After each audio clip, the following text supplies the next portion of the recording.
Everyone, स्वागत है आप सभी का स्टेप टू सक्सेस क्लासेस में। आज के वीडियो में हम लोग 16 से 18 जून का करंट डिस्कस कर रहे हैं। आज के वीडियो हम लोग यूक्रेन में शांति के लिए एक सम्मेलन हुआ है उसकी बात करेंगे, मिशन निश्चय देखेंगे, विश्व रक्तदाता दिवस, मुख्यमंत्री निजुता मोइना योजना, N2O नाइट्रस ऑक्साइड के उत्सर्जन है भारत और दक्षिण अफ्रीका में अभी नए राष्ट्रपति जो है वो बने हुए हैं, उनके बारे में चर्चा करेंगे। तो स्टार्ट करते हैं वीडियो के पहले क्वेश्चन से। पहला क्वेश्चन है, यूएनएचसीआर के अनुसार 2023 में कितने मिलियन लोग जबरन विस्थापित हुए हैं? फोर्सफुली इनको क्या करना पड़ा है? माइग्रेट करना पड़ा है, रिहेबिलिटेट करना पड़ा है। ऑप्शन है 108 मिलियन, 112 मिलियन, 117 मिलियन और 120 मिलियन। तो इसका सही जवाब जो है ऑप्शन सी, वर्ष 2023 में करीब 117 मिलियन लोगों को क्या होना है? जबरन विस्थापित होना पड़ा है। ठीक है, ये अपने आप में एक क्या है? रिकॉर्ड है। ठीक है, और ये वो लोग हैं जो या तो शरणार्थी हैं या जो शरण चाहते हैं या जो आंतरिक रूप से विस्थापित हुए हैं, कहीं संघर्ष हुआ है और वहां से विस्थापित हुए हैं, और ये लोग संघर्ष, उत्पीड़न और हिंसा के कारण विस्थापित हुए हैं। ठीक है, और अगर बात करें 2023 के बाद तो दुनिया की करीब 1.5% आबादी अब क्या है? जबरन विस्थापित है। मतलब जो इनका खुद का निवास है वहां पर ये लोग नहीं रह पा रहे हैं और इनको कहीं दूसरी जगह रहना है, और ये एक दशक में क्या हो गई है? दुगनी हो गई है। लगभग क्या हो गई है? दुगनी हो गई है। ठीक है, अगर बात करें शरण आवेदनों का तो सबसे ज्यादा आवेदन अमेरिका को दिए गए हैं, जो करीब 1.2 मिलियन आवेदन है। ठीक है, इसके साथ ही यूएनएचसीआर ने बताया है कि जो जबरन विस्थापित लोग हैं इसमें 40% लोग क्या हैं?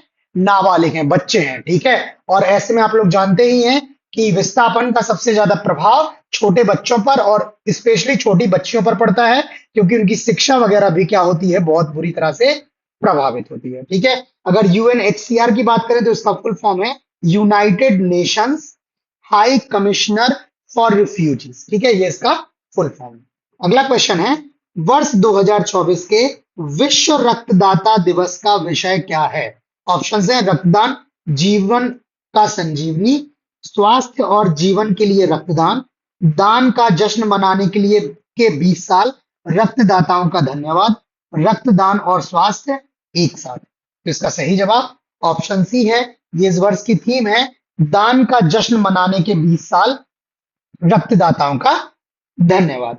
ये प्रतिवर्ष 14 जून को विश्व रक्तदाता दिवस मनाया जाता है और ये वर्ष 2004 से प्रतिवर्ष मनाया जा रहा है, और ये इस बार क्या है? 20वीं वर्षगांठ जो है वो मनाई जा रही है, और इसी वजह से दान का जश्न मनाने के लिए 20 साल ये थीम दी गई है। ये जो दिन 14 जून है ये कार्ल लैंडरस्टीन है। ठीक है, इनकी जयंती को मनाने के लिए मनाया जाता है, जिन्होंने ABO रक्त समूहों की खोज की थी। ठीक है, और इसका जो लक्ष्य है वो है स्वस्थ लोगों द्वारा सुरक्षित तरीके से रक्तदान करने की आवश्यकता के बारे में जागरूकता बढ़ाना, ये इसका लक्ष्य है।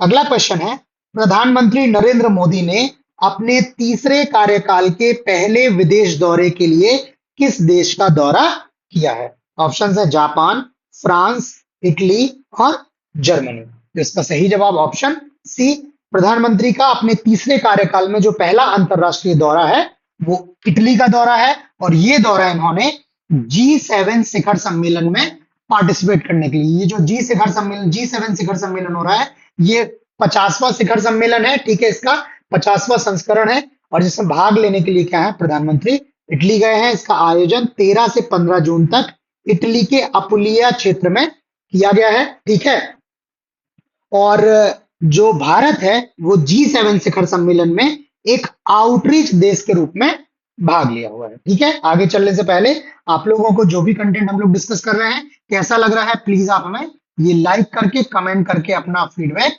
जरूर दें। आपके फीडबैक से हम इन चीजों में और सुधार कर सकते हैं, साथ ही हमें मोटिवेशन भी मिलेगा ताकि हम और अच्छा आपको कंटेंट प्रोवाइड करें। ठीक है, अगला क्वेश्चन है, वैश्विक नाइट्रस ऑक्साइड N2O उत्सर्जन में भारत का स्थान कौन सा है?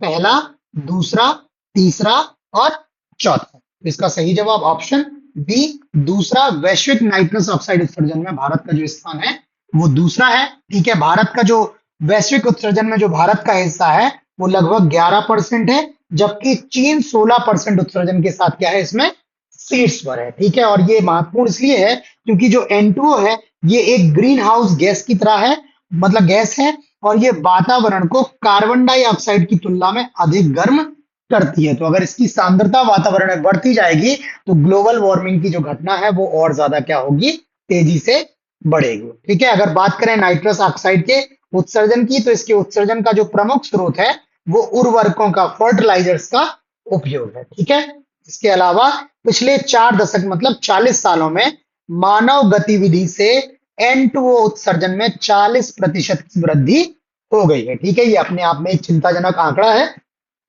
ठीक है, अगला क्वेश्चन देखते हैं। अगला क्वेश्चन है, भारतीय घरेलू इक्विटी बाजार ने वैश्विक मंच पर निम्न में से किस इक्विटी बाजार को पीछे छोड़ दिया है? ऑप्शंस है अमेरिका, जापान, हांगकांग और चीन। तो इसका सही जवाब ऑप्शन सी, ये भारतीय घरेलू इक्विटी बाजार ने हांगकांग के इक्विटी बाजार को क्या किया है, पीछे छोड़ दिया है। जो भारतीय इक्विटी बाजार है वो करीब 5.2 ट्रिलियन या 435 ट्रिलियन रुपए, ये इसकी जो है पूंजीकरण है, इसका जो मार्केट कैप है वो हो गया है, और इनने हांगकांग को पीछे छोड़ दिया है। हांगकांग का जो बाजार था वो 5.47 ट्रिलियन के अपने उच्चतम स्तर पर था, और उससे ये 5.4% कम हो गया है, जबकि भारतीय बाजार जो है वो 10% बढ़कर 5.2 ट्रिलियन डॉलर पर पहुंच गया है। ठीक है, और भारत ने जनवरी में पहली बार हांगकांग के बाजार मूल्य को क्या किया था, पीछे छोड़ दिया था। यहाँ पे एक टेबल भी लगाई है जिसमें विश्व और वहां जो प्रमुख मार्केट है उनके मार्केट कैप की बात की। जैसे विश्व का जो मार्केट कैप है वो करीब 118.4 ट्रिलियन डॉलर है, जिसमें अकेले यूएस जो है वो 56.49 ट्रिलियन डॉलर पर है। ठीक है, उसके बाद चीन है 8.84 ट्रिलियन पर, जापान है 6.30 ट्रिलियन पर, और उसके बाद चौथे स्थान पर जो आ रहा है वो भारत 5.20 ट्रिलियन डॉलर पे आ रहा है। ठीक है, अगला क्वेश्चन है, निम्न में से कौन सा देश गहरे समुद्र मिशन, डीप सी मिशन की शुरुआत करने वाला विश्व का छठा राष्ट्र बनने वाला है? ठीक है, अभी तक विश्व में केवल 5 देश हैं जो डीप सी मिशन आयोजित करते हैं। छठे राष्ट्र का आपको नाम बताना है, भारत, चीन, अमेरिका और रूस। इसका सही जवाब ऑप्शन ए, ये भारत जो है वो मिशन प्लान कर रहा है, और उसकी सक्सेस के बाद भारत जो है वो गहरे समुद्र मिशन की शुरुआत करने वाला विश्व का छठवां देश हो जाएगा। इसका जो उद्देश्य है वो खनिज अन्वेषण के साथ साथ समुद्र विज्ञान के नए पहलुओं की खोज करना है। ठीक है, ये इस मिशन में क्या है, पौधों और जीवों की खोज, समुद्री जैव विविधता के संरक्षण आदि पर चर्चा भी क्या है, आदि पर ध्यान देना भी शामिल है। ठीक है, और इस मिशन के लिए जो भारत सरकार है उसने राष्ट्रीय महासागर प्रौद्योगिकी संस्थान NIOT ने एक मत्स्ययान 6000 क्या किया है, डेवलप किया है, जो समुद्र में 6000 मीटर की गहराई तक जा सकता है। ठीक है, और इस मिशन के लिए भारत ने इसरो के सहयोग से एक टाइटेनियम हल, ठीक है, जो इसका जहाज का निचला हिस्सा होता है, तो एक टाइटेनियम हल का क्या किया है, निर्माण किया है, जो उच्च दबाव को सहन करने में सक्षम है। इस मिशन का जो पहला चरण है वो सितंबर 2024 तक पूरे होने की संभावना है, और इसके बाद जो परीक्षण है वो वर्ष 2026 तक ये परीक्षण चलते रहेंगे। ठीक है, अगला क्वेश्चन देखते हैं।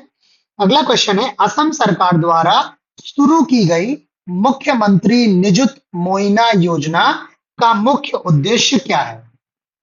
बालिकाओं को रोजगार दिलाना, बालिकाओं को उच्च शिक्षा के लिए प्रेरित करना, बाल विवाह को रोकना और स्वास्थ्य सेवाओं का विस्तार करना। ठीक है, तो इसका जो सही आंसर है वो ऑप्शन सी, बाल विवाह को रोकना जो है वो इस योजना का जो है वो मुख्य उद्देश्य है। ठीक है, और इस योजना के तहत क्या किया जाएगा, जो आगे पढ़ाई कर रही है छात्राएं उनको क्या दिया जाएगा, कुछ धनराशि दी जाएगी, जिसकी डिटेल यहाँ पे हमने लिखी हुई है, और ये धनराशि जो है केवल निजी जो सरकारी कॉलेज है उनमें पढ़ाई करने वाली छात्राओं को दिया जाएगा। जो निजी कॉलेजों और विश्वविद्यालयों में छात्राएं पढ़ाई कर रही हैं उनको इसके तहत कोई आर्थिक सहायता नहीं दी जाएगी। ठीक है, अगला क्वेश्चन है, मुख्यमंत्री मुन्नियार काथू मुन्नियार कापोमा योजना का उद्देश्य क्या है? ऑप्शन है, किसानों को आर्थिक सहायता प्रदान करना, मृदा स्वास्थ्य में सुधार करना, किसानों के बच्चों को शिक्षा देना और कृषि उपकरणों की खरीद। तो इसका सही जवाब जो है ऑप्शन बी, ये मृदा स्वास्थ्य में सुधार करने के लिए ये योजना मुख्यमंत्री मुन्यार काथू कापोमा योजना जो है शुरू की जा रही है। और ये योजना तमिलनाडु के मुख्यमंत्री हैं M.K. स्टालिन जी, उनके द्वारा ये योजना शुरू की जा रही है। इस योजना के तहत हरित खाद के उपयोग से, ग्रीन जो फर्टिलाइजर है उनके उपयोग से मिट्टी की उर्वरता का संरक्षण किया जाएगा। इसमें हरित खाद के बीज वितरित किए जाएंगे। इसके अलावा किसानों को मामूली शुल्क पर ट्रैक्टर और कृषि उपकरण भी जो है वो किराए पर दिए जाने की योजना भी शुरू कर रहा है। ठीक है, अगला क्वेश्चन है, किस भारतीय राज्य की पुलिस द्वारा मिशन निश्चय अभियान शुरू किया गया है?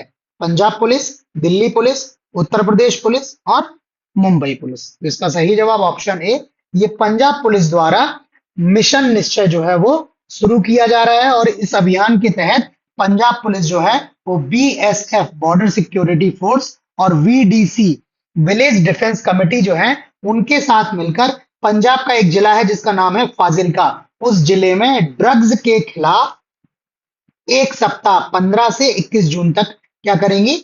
अभियान चलाएंगी। इस अभियान के तहत जो है ये लोग जो है पंजाब फाजिल्का जिले के लोगों से संपर्क में रहेंगे, उनको ड्रग्स के इस्तेमाल के जो है नकारात्मक प्रभाव है उनके बारे में बात करेंगे और प्लस उनको एनकरेज करेंगे कि वो लोग क्या करें, ऐसी किसी घटना की संभावित ड्रगों की तस्करी या उनके उपयोग की सूचनाएं जो है इनको सरकार इनको पुलिस को प्रदान करें ताकि जो है वो इसको रोक सकें। ठीक है, और ये फाजिल्का जिले में इसलिए महत्वपूर्ण है क्योंकि फाजिल्का जिले की पाकिस्तान के साथ करीब 108 किलोमीटर लंबी क्या लगती है? सीमा लगती है। और इस सीमा को सुरक्षित बनाने के लिए इस अभियान की आवश्यकता जो है वो महसूस की गई है। ठीक है, बाकी वीडियो देखने के साथ साथ आप लोग प्लीज लाइक कमेंट जरूर करते चलें ताकि आपका फीडबैक हमें मिलता चले।